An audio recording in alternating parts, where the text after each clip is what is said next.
السلام علیکم ناظرین۔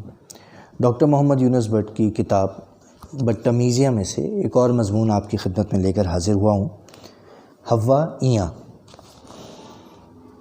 عورت ہونا ایسا اعزاز ہے جو کم مردوں کو حاصل ہوتا ہے۔ دنیا میں خواتین نے جتنا مرد بننے کی کوشش کی اتنا عورت بننے کی نہیں کی۔ البتہ آج کل مغرب میں عورت بننے کا فیشن مردوں میں مقبول ہو رہا ہے۔ اس سلسلے میں کچھ برطانوی خواتین نے ڈگری پر ڈگری دائر کی ہے۔ انہوں نے کہا ہے کہ عورتوں کو BA یعنی بیچلر آف آرٹس اور MA یعنی ماسٹر آف آرٹس کی ڈگریاں دی جاتی ہیں جو مردانہ ہیں۔ انہیں میڈن آف آرٹس اور مسٹریس آف آرٹس کی ڈگریاں ملنی چاہیے۔ انہوں نے یہ بھی کہا کہ لندن کی 50% آبادی ان کے حق میں ہے۔ اگرچہ انہوں نے آبادی کی جنس کا تعین نہیں کیا، لیکن ہمارے خیال میں معاملہ فرانسیسی ایکٹریس والا ہوگا جو اپنے علاقے میں الیکشن میں کھڑی ہوئی تو اس نے پریس کو بتایا کہ علاقے کی 50% آبادی تو میرے خلاف ہے۔ صحافی نے پوچھا باقی؟ بولی باقی 50% تو مرد ہیں۔ بیشتر مغربی ممالک میں ایسی صورتحال ہے کہ ایک امریکی پرائیویٹ فرم کے مینیجر نے بتایا کہ دفتر میں کام کرنے والی عورتوں سے مرد سمجھ کے سلوک کریں تو وہ گھر سے نہیں آتی، البتہ ان کو عورت سمجھ کے سلوک کریں تو بیوی گھر سے نہیں آنے دیتی۔ اس کے باوجود مغرب میں عورت مرد کے کندھے سے کندھا ملا کر چل رہی ہے، کیونکہ وہاں مرد چلتے ہوئے کندھا نہیں مارتے۔ عمر کے معاملے میں بھی عورتیں مردوں سے آگے ہیں۔ عورتوں کی عمریں لمبی ہوتی ہیں، جن کی وجہ یہ بتائی جاتی ہے کہ عورتوں کی کوئی بیوی نہیں ہوتی۔ بابائے نفسیات فرائیڈ کو عورتوں کے امور کا ماہر جانا جاتا ہے۔ انہوں نے اعتراف کیا کہ میری سمجھ میں نہیں آیا کہ عورت کیا چاہتی ہے، شاید اسی لیے اسے عورتوں کے امور کا ماہر جانا جاتا ہے۔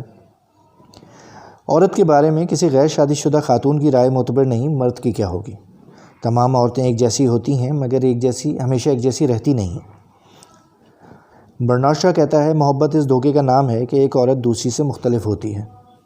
بہرحال عورت کو اپنی خامیاں بھول جانا چاہیے، کیونکہ کیا یہ ضروری ہے کہ مرد و زن دونوں ایک ہی بات یاد رکھیں؟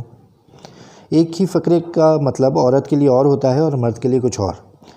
جیسے جب عورت کہے کہ میرے پاس پہننے کو کچھ نہیں ہے تو اس کا مطلب یہ ہوتا ہے کہ اس کے پاس پہننے کے لیے کچھ نیا نہیں ہے، جبکہ مرد یہ کہتا ہے کہ میرے پاس پہننے کو کچھ نہیں ہے تو اس کا مطلب یہ ہوتا ہے کہ اس کے پاس پہننے کے لیے کچھ دھلا ہوا نہیں ہے۔